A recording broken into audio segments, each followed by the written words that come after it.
todos. Nós, nessa sala de escola dominical, nós estamos tratando sobre o tema curando as feridas do coração.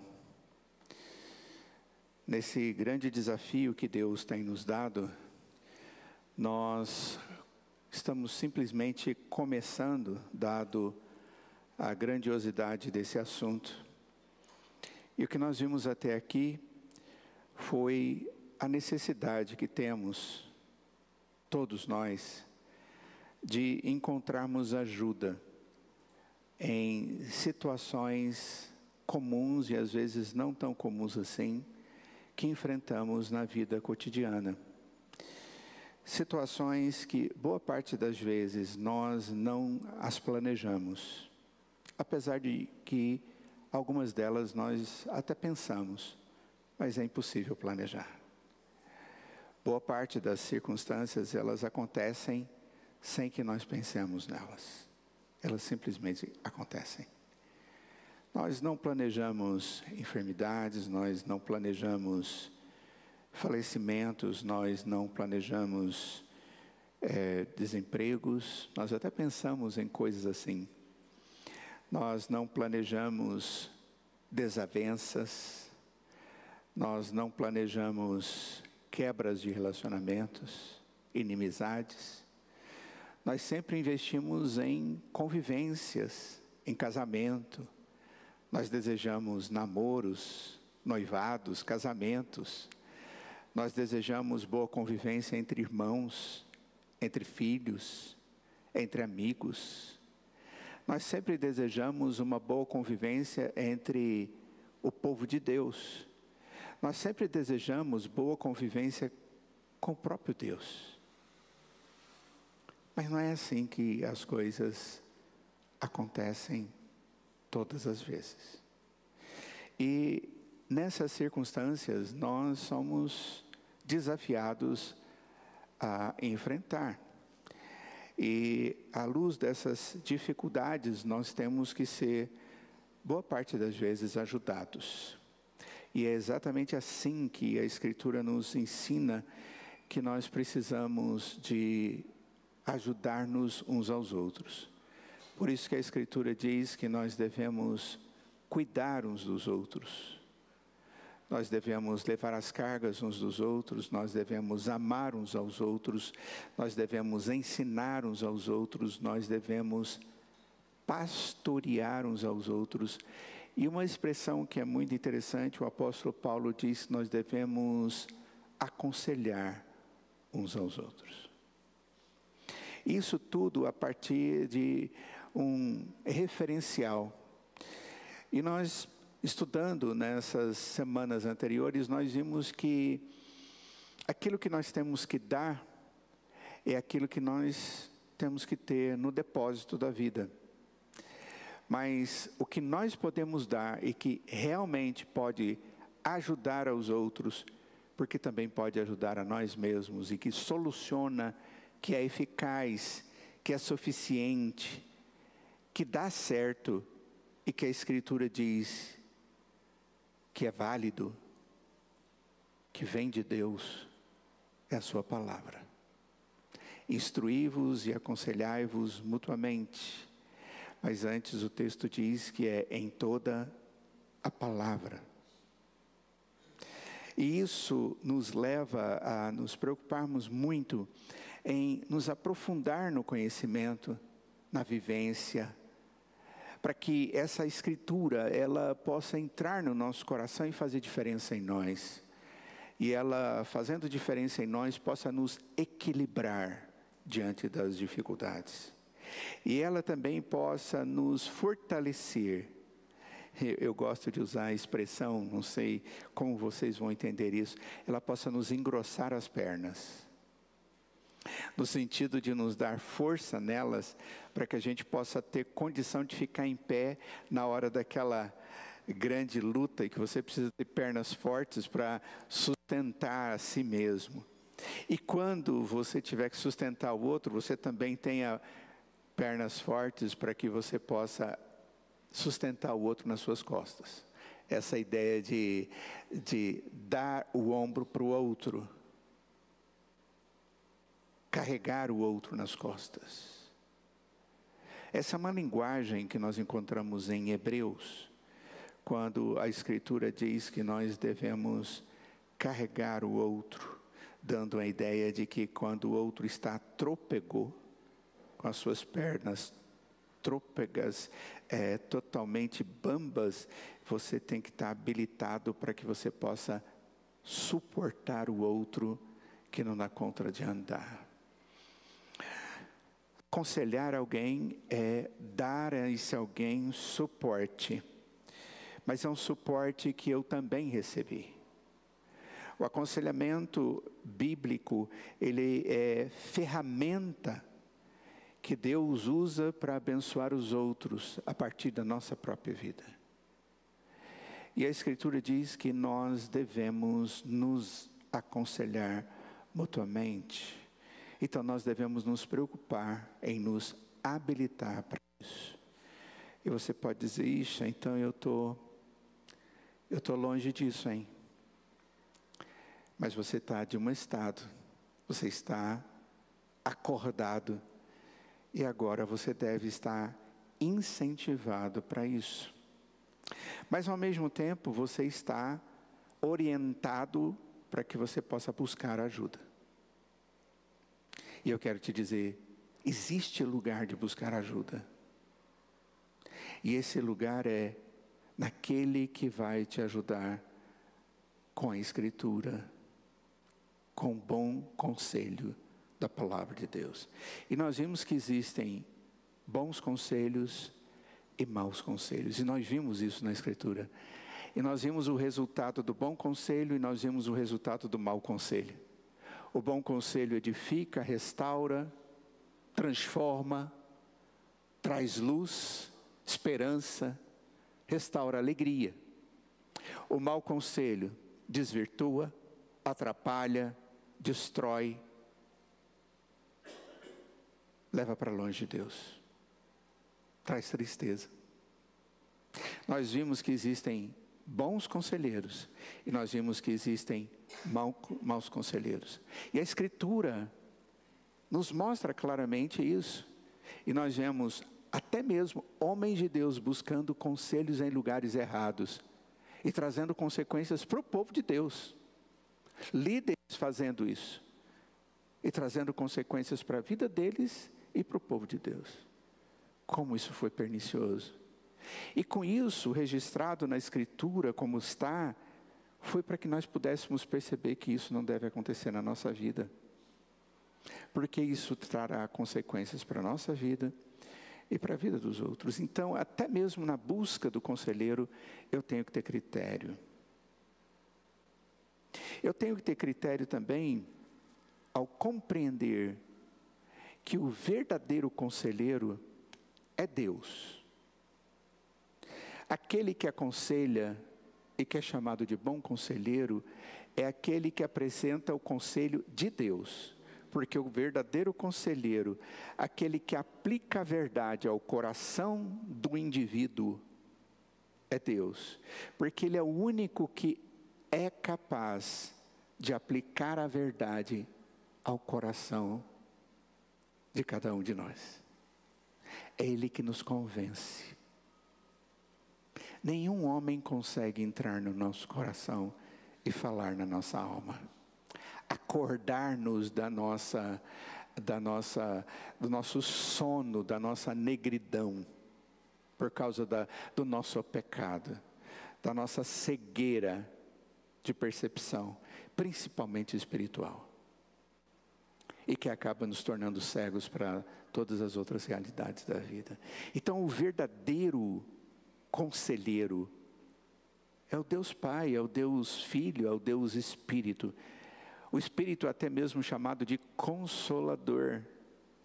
E essa palavra Consolador, ela também pode ser traduzida como Conselheiro. A palavra tem essas duas traduções, Conselheiro e Consolador. Ele nos consola, trazendo-nos o conselho segundo a verdade, mostrando-nos por onde caminhar. Ele nos mostra, Ele nos habilita a andar pelo caminho, Ele nos qualifica a isso, mas a nossa responsabilidade é andar no caminho. Semana passada nós falamos sobre, tudo bem, cremos que a palavra de Deus é a orientação, Deus é o conselheiro, Ele fala-nos, Ele nos orienta, Ele é o resgatador, nós precisamos dEle, Ele tem usado pessoas, eu posso buscar conselheiros cristãos, eu preciso disso, a igreja precisa desses conselheiros, Deus é o nosso Senhor. Mas e aquele momento em que parece que o mundo caiu inteirinho na minha cabeça? Aconteceu desgraça sobre desgraça, angústia sobre angústia. E eu começo a sofrer tanto que eu começo a perguntar: Deus, até quando? Como Davi fez. Em vários dos seus salmos, ele pergunta para Deus: Senhor, até quando? Até quando eu vou suportar isso? Até quando eu vou aguentar isso? Por que disso ou por que daquilo? E existem situações em que eu vou me sentir meio sozinho, apesar de saber que Deus existe. Não é descrer em Deus, não é duvidar da existência de Deus, mas é apesar de Deus ser Deus, eu ter dúvidas com referência às intenções de Deus. Eu dei algumas pinceladas sobre isso e mostrei que Deus é Deus. Hoje, eu quero trabalhar um exemplo específico a respeito desse assunto. Um só. Semana passada eu dei várias pinceladas, mas hoje eu quero trabalhar um único exemplo, um único personagem da Escritura, que talvez você pudesse dizer: olha, esse indivíduo é um indivíduo que jamais poderia questionar Deus como Deus, jamais. Mas você vai perceber que a circunstância pegou-o de uma maneira tão dura que ele foi questionar. E de repente você pode dizer assim: mas como é possível isso? Você já perguntou isso sobre alguém ou falou isso sobre uma pessoa, mas lá no fundo, se você pensar e se colocar na situação dessa pessoa, você vai falar assim: talvez eu faria a mesma coisa. Puxa, essas pessoas fazendo isso com Jesus, será que você não faria a mesma coisa? Lucas capítulo 7, é o texto que nós vamos trabalhar, verso 18 ao verso 23. O personagem principal da dúvida é João, o primo de Jesus. Quem dá as respostas para João é o próprio Jesus. Verso 18 em diante. Lucas capítulo 7, a partir do verso 18. Diz assim: todas essas coisas foram referidas a João pelos seus discípulos. E João, chamando 2 dos seus discípulos, enviou-os ao Senhor Jesus para perguntar: és tu aquele que estava para vir, ou havemos de esperar outro? Quando os homens chegaram junto de Jesus, disseram: João Batista enviou-nos para te perguntar: és tu aquele que estava para vir, ou esperaremos outro? Naquela mesma hora, curou Jesus muitos de moléstias e de flagelos e de espíritos malignos, e deu vista a muitos cegos. Então Jesus lhes respondeu: ide e anunciai a João o que vistes e ouvistes. Os cegos veem, os coxos andam, os leprosos são purificados, os surdos ouvem, os mortos são ressuscitados, e aos pobres anuncia-se-lhes o Evangelho. E bem-aventurado é aquele que não achar em mim motivo de tropeço. Vamos orar? Ó Deus, nós nos achegamos na Tua presença, felizes porque estamos na presença do Deus vivo, único e verdadeiro, o nosso Senhor e o nosso Salvador. E nós confessamos ao Senhor que necessitamos da Tua presença, da Tua orientação e da Tua graça.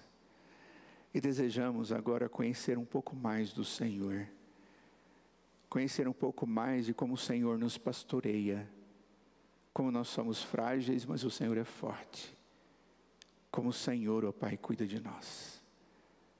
Ó Deus, tenha misericórdia de nós e nos enriqueça com a Tua palavra, em nome de Jesus, amém. Muitas, como a gente já falou agora mesmo, são circunstâncias que geram angústia da dúvida nos nossos corações. E é justamente nessas situações que a nossa mente, que foi alimentada durante algum tempo com aquelas promessas de Deus, que quando a gente leu a Escritura a gente aprendeu, aquelas promessas que quando nós viemos ao culto e ouvimos a palavra de Deus, e ouvimos sobre as promessas de Deus, e nós aprendemos, todas essas coisas, elas precisam ser lembradas na hora certa. Mas qual é a tendência do coração da gente? Quando nós estamos em angústias, em dor, em tristeza, até mesmo em desavença com Deus, qual é a tendência do coração da gente? Você tem facilidade de orar quando a coisa está difícil? Tem? Você tem facilidade de abrir a Bíblia e ler um bocadão da Bíblia?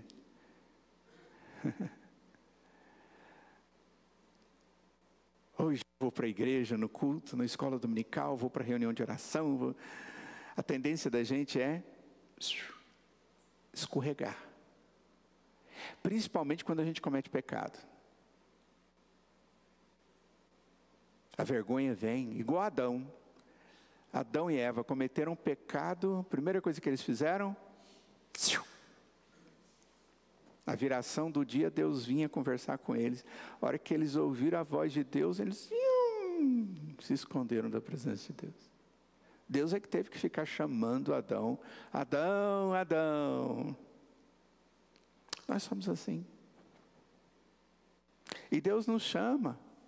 Chega na consciência da gente e fala, Milton, Milton. Você fala,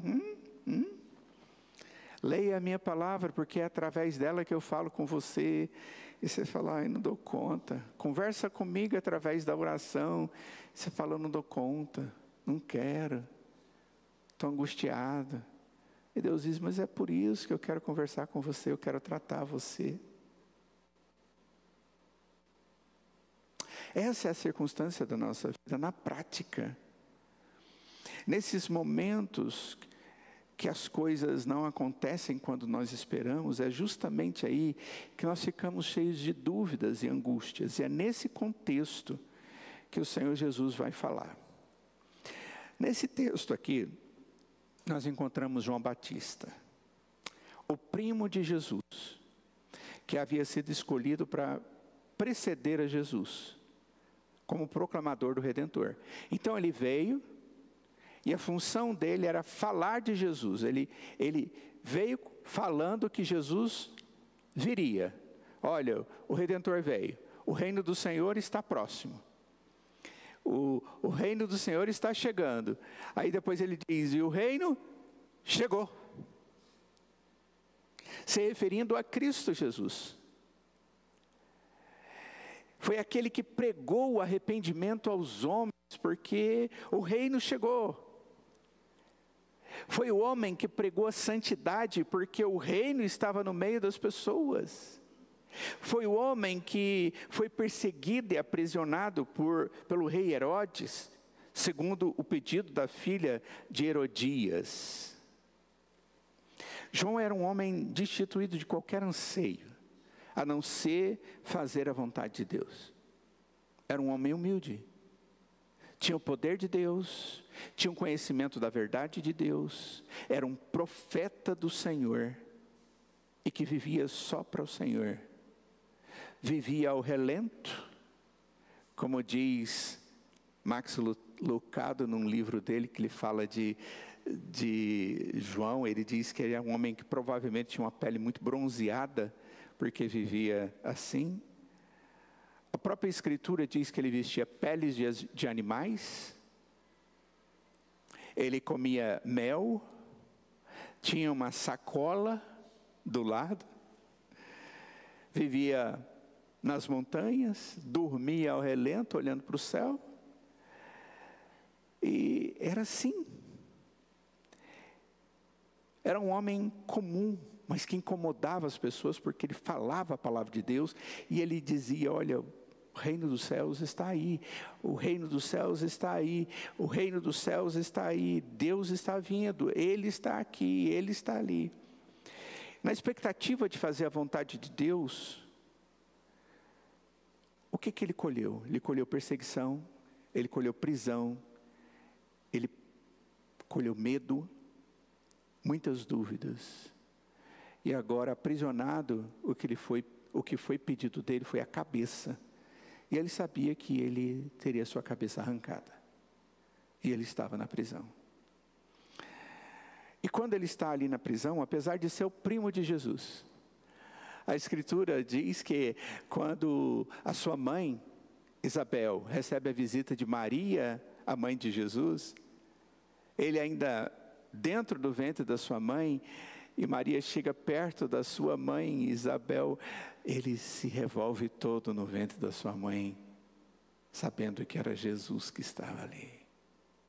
Ele recebeu todas as informações de que Jesus era o verdadeiro Filho de Deus, era um milagre.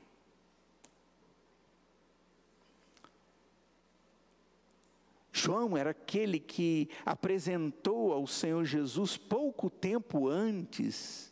Em João capítulo 1, verso 29, se você der uma olhada, diz o texto que no dia seguinte viu João a Jesus, que vinha até ele, ele diz assim: eis o Cordeiro de Deus, que tira o pecado do mundo. Depois, no mesmo capítulo 1 de João, no verso 35 e 36, diz assim: no dia seguinte estava João outra vez na companhia de 2 dos seus discípulos, e vendo Jesus passar, ele diz: eis o Cordeiro de Deus. Gente, João sabia quem era Jesus, ele cresceu sabendo quem era Jesus, ele cresceu convivendo com Jesus, ele cresceu convivendo com os irmãos de Jesus, ele cresceu sabendo e vendo o poder do Senhor Jesus. E esse texto, se você der uma olhada aí, em Lucas capítulo 7, os discípulos de João chegaram para ele, no verso 18, diz o texto, que os discípulos disseram o que havia acontecido antes. O que havia acontecido antes? Alguém havia sido ressuscitado. E os discípulos disseram para João: olha, Jesus ressuscitou alguém. Alguém havia sido curado de maneira sobrenatural. E os discípulos disseram para João: alguém foi curado sobrenaturalmente, foi um baita de um milagre, ressurreição e cura milagrosa, sobrenatural. João já sabia de todas essas coisas. João foi aquele indivíduo que batizou o Senhor Jesus para que ele começasse o seu ministério. E aí, quando ele batiza o Senhor Jesus, isso está registrado em em Marcos capítulo 1, no verso 9 ao verso 11. Diz assim: naqueles dias veio Jesus de Nazaré da Galiléia e por João foi batizado no rio Jordão. Logo ao sair da água, Jesus viu os céus rasgar-se e o Espírito descendo como pomba sobre Jesus. Então foi ouvida uma voz do céu, dizendo: tu és o meu filho amado, em ti me comprazo. Ele viu o Pai falando que Jesus era o Filho em quem ele tinha prazer. Quantas vezes João viu, ouviu, conviveu com a verdade de que Jesus era Deus, o Redentor, o Salvador, o Cordeiro que salvaria o mundo. E você pode perguntar assim, puxa vida, esse é o único indivíduo que não pode duvidar de jeito nenhum a respeito de Jesus. Ele tinha diante dele tudo aquilo que era necessário para ele crer, sem a menor dúvida. O que é necessário? Deus falar para ele, ele ouviu. Uma pomba descer do céu como Espírito Santo, ele viu. Milagre, ele viu. Outro milagre, ele viu. Outro milagre, ele viu. O Espírito falar no coração dele, ele era profeta, o Espírito falou. Ele profetizou, ele profetizou. Convicção interna, externa, tudo. E você pode dizer assim, esse homem não pode ter dúvida de nada.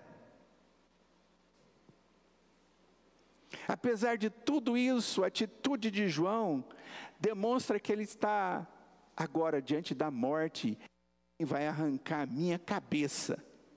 Eu estou com angústia, eu estou com ansiedade. Ele estava depressivo.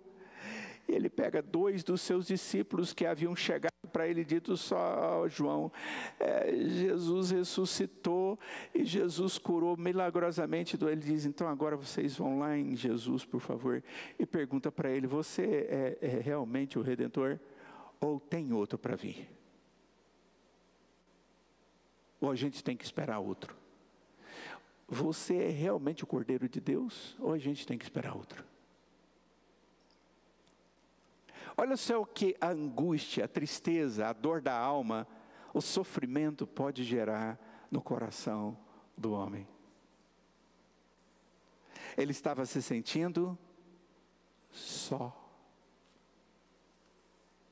Ele estava se sentindo solitário, ele estava no calabouço.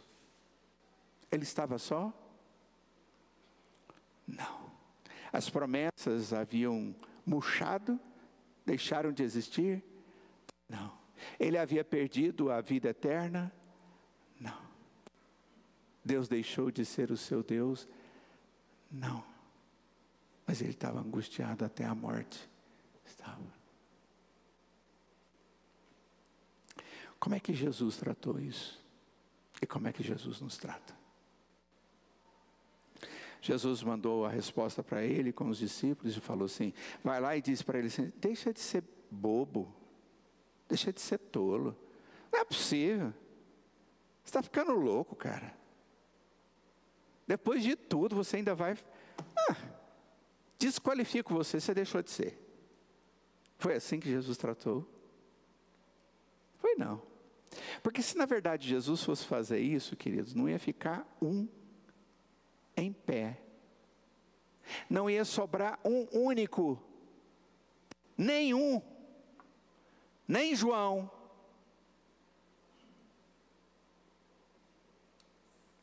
O texto diz, naquela mesma hora. É indispensável entendermos que Jesus não se irritou com a pergunta de João, apesar da demonstração da dúvida. Naquela mesma hora, Jesus tratou de João com atos que demonstravam categoricamente que ele era realmente o Senhor Messias. Olha aí no texto que o Senhor Jesus disse para ele.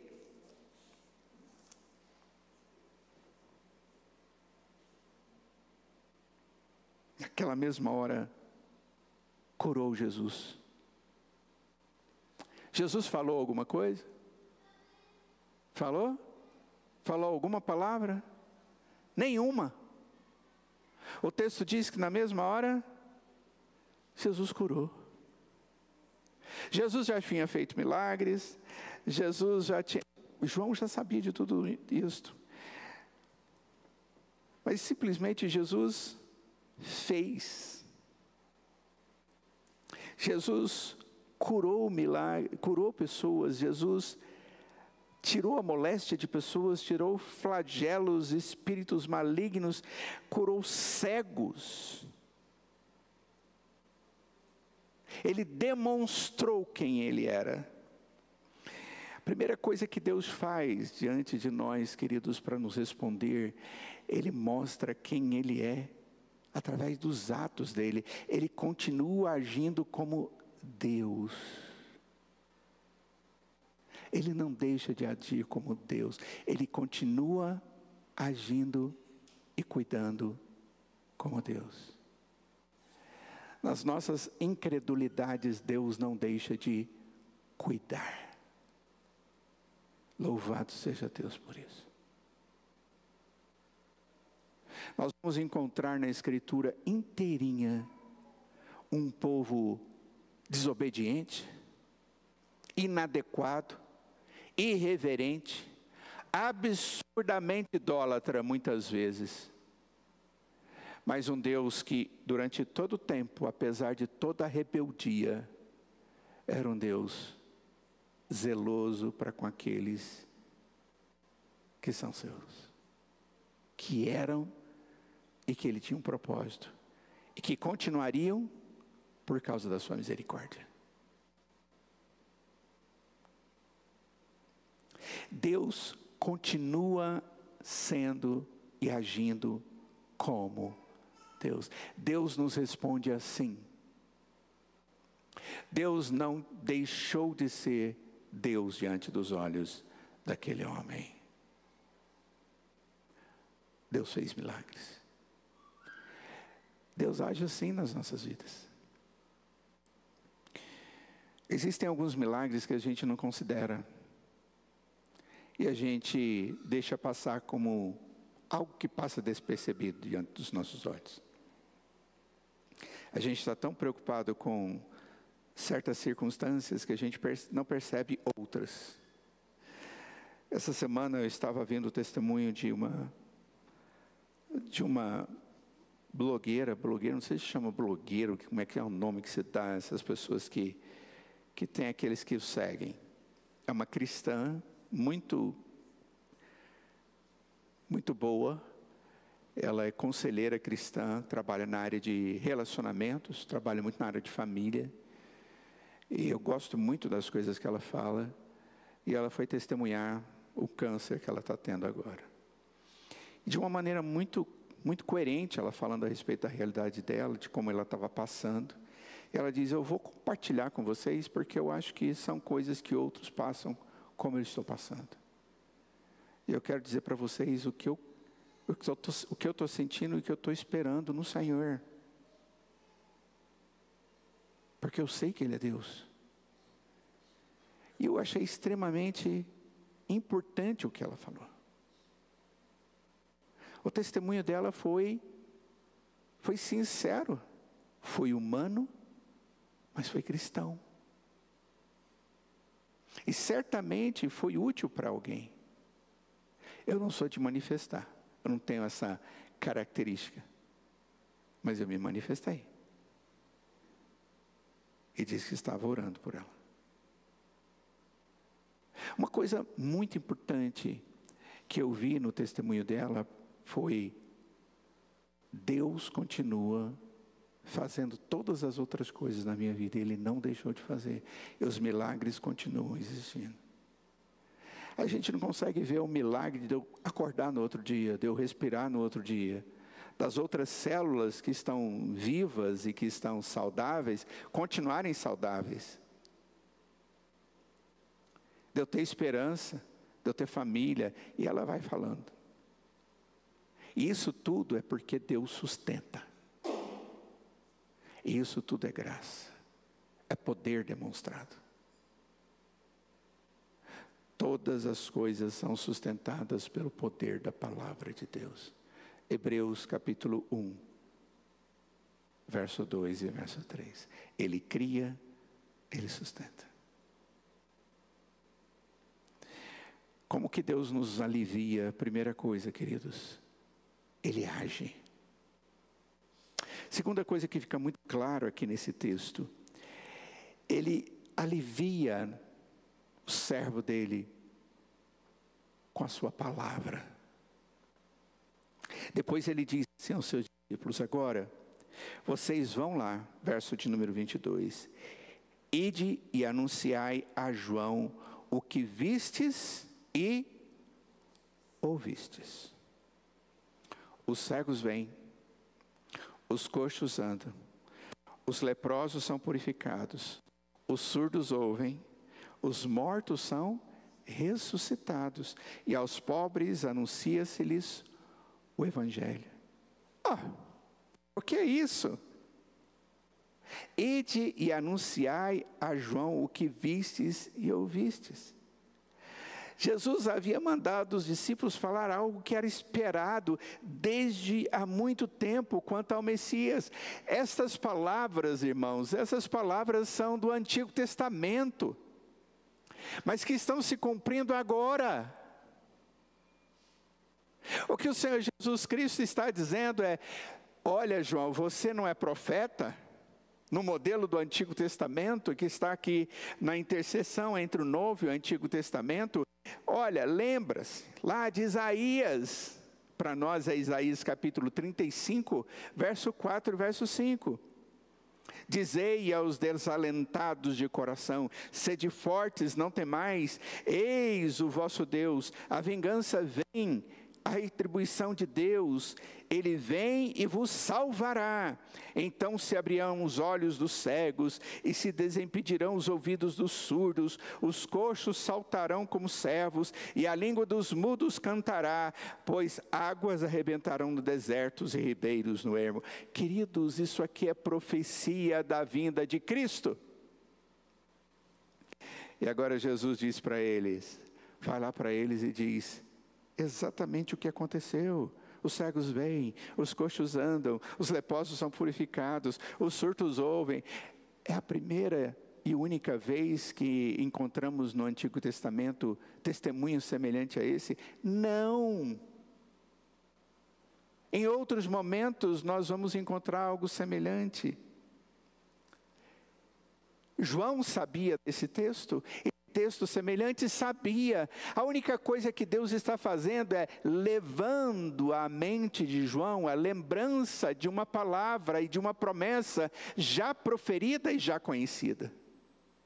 Sabe como que Deus nos trata? Deus nos trata através da sua palavra, através da sua mensagem, através das suas promessas, através do poder dele que ele tem nos dado na sua palavra. É assim que Ele nos pastoreia, é assim que Ele nos aconselha, é assim que Ele nos resgata, é assim que Ele nos trata. A palavra de Deus, ela tem o poder de nos convencer do seu amor, da sua sabedoria, apesar da nossa dúvida em momentos mais duros da existência, e aqui é a morte. As promessas de Deus, elas são instrumentos usados por Ele mesmo para produzir a verdadeira esperança em meio às dúvidas. E era isso que Deus estava gerando em João. Você sabia que tudo que você fez era verdadeiro, você não fez nada de errado. Você sabia que a perseguição estava vindo, você não fez nada de errado. Se existem consequências, é o preço. Mas você não perdeu nada daquilo que eu te prometi. É isso que Deus está dizendo para ele.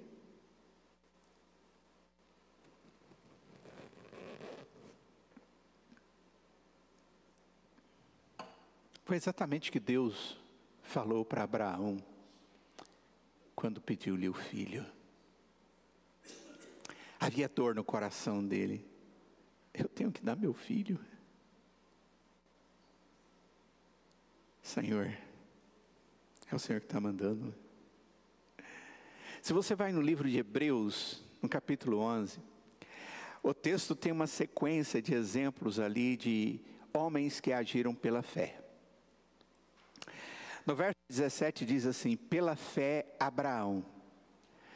Depois o texto vai dizer pela fé, e aí vai falando de personagens bíblicos, o que cada um deles fizeram pela fé, pela certeza que esses homens tiveram de que Deus é Deus,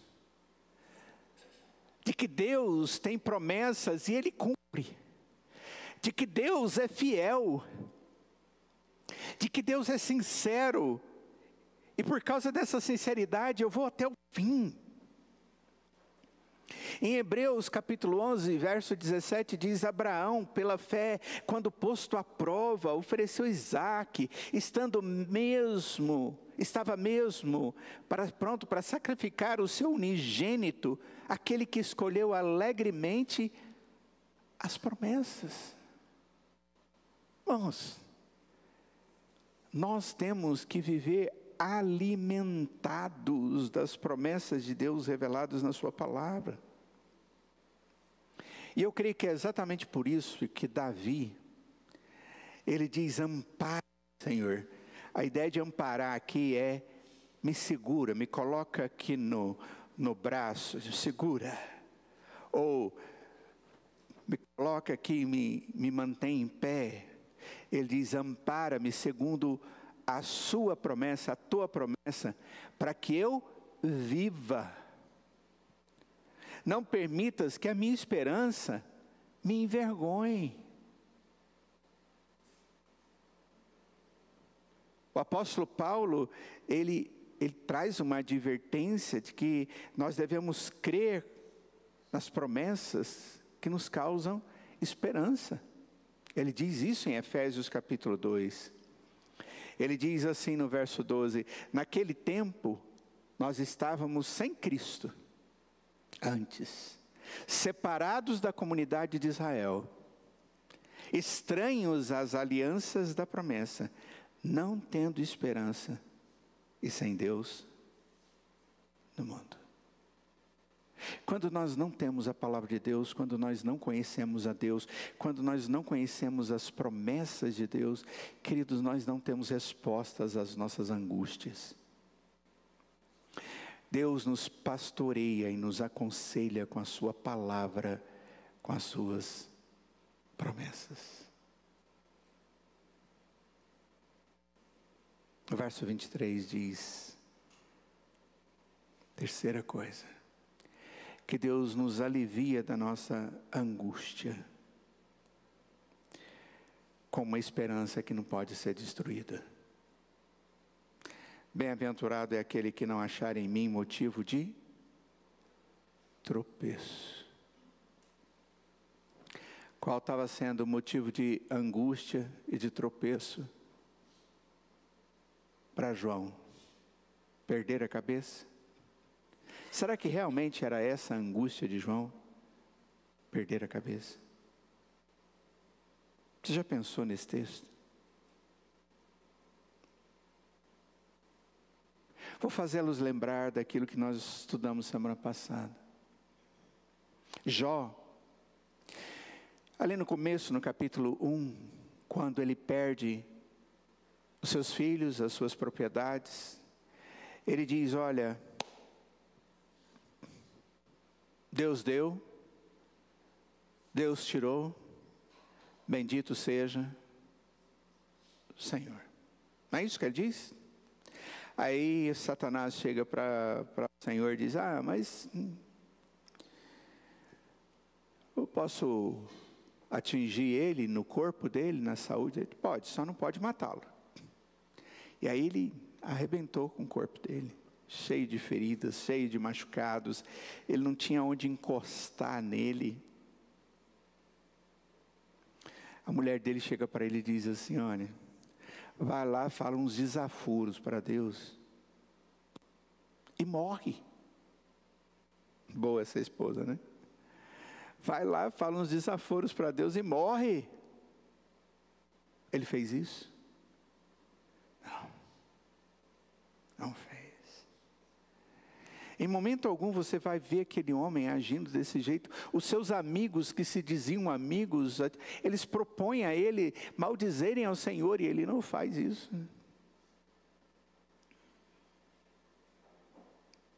O único momento de angústia que nós encontramos em Jó é quando ele se sente sozinho. É como se ele tivesse se sentido distante de Deus. Aí sim ele se sente angustiado. Não foi perder os filhos, ou as propriedades, ou os animais, ou até mesmo a saúde, e quem sabe a morte. Não foi isso que foi suficiente para tirar dele a convicção a respeito de Deus. Mas a solidão e a distância de Deus, isso o angustiava. Mas no final do livro, a gente compreende que algo diferente aconteceu. Ele diz que ele conhecia Deus só de ouvir falar, mas agora os seus olhos viam, contemplavam. Ele conhecia Deus de perto. Deus não estava longe, nunca esteve longe. E diante de tudo aquilo, ele percebeu que estava Deus próximo, em cada momento. Jesus disse para João não perder aquilo que era mais precioso, onde ele tinha felicidade. A felicidade dele se chama Jesus. Queridos, quando nós pomos a nossa felicidade em qualquer outro lugar, nós corremos o risco de sermos infelizes. Não são as pessoas, não são as coisas, não são os valores, é Jesus. Ele é a nossa verdadeira, autêntica, suficiente esperança indestrutível e alegria indestrutível. Jesus, nesse momento, estava sendo motivo de tropeço para João. E Jesus disse para ele: bem-aventurado é aquele que não achar em mim motivo de tropeço.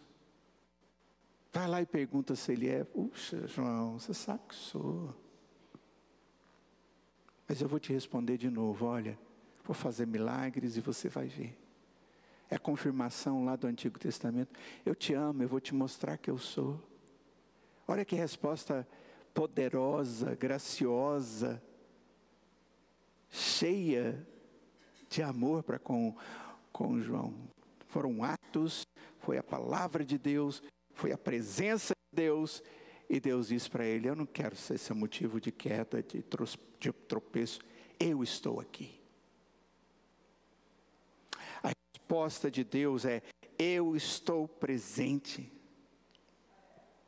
Quando nós duvidamos radicalmente de Jesus, da sua obra, da sua eficácia, da sua suficiência, nós perdemos toda a nossa alegria e esperança, porque essa é a única alegria e esperança de todo o cristianismo.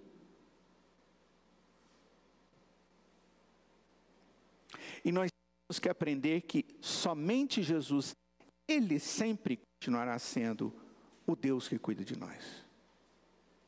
Ninguém mais vai ter condição de fazer o que Cristo faz.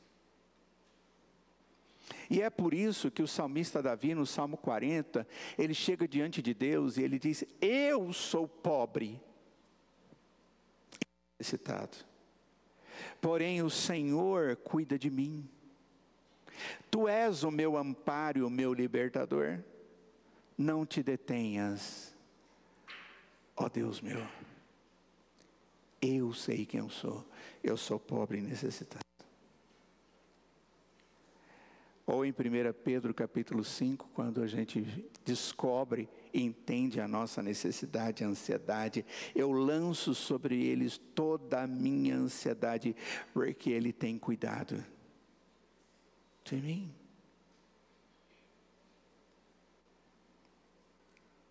Lembrando de Isaías 41:10, das palavras de Deus para nós: não temas, porque eu sou contigo. Não te assombres, porque eu sou teu Deus. Eu é que te fortaleço, e te ajudo, e te sustento, com a minha destra fiel, com o meu ombro direito fiel, eu te sustento. Essa é a linguagem do texto. É exatamente isso que Jesus está trazendo como palavra de consolo a João. Você já teve alguma vez na sua vida maiores provas do que João de que Jesus é Deus? Algum dia na sua vida você vai poder dizer assim: eu já vi Jesus face a face. Eu já pude dizer que Jesus diante dos meus olhos, é o Cordeiro de Deus que tira o mundo. Você viu Jesus diante dos seus olhos fazer todos aqueles milagres. Eu e você até gostaríamos.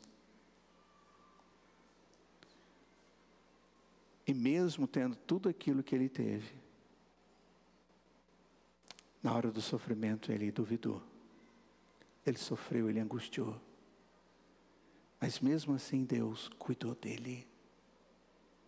Se Deus foi bom assim com ele, e gracioso e misericordioso, não duvide que Deus vai cuidar de você. Não duvide que Deus vai ser o seu Senhor, misericordioso e amoroso, porque Ele é esse Deus. Ele é o Deus que cuida de você.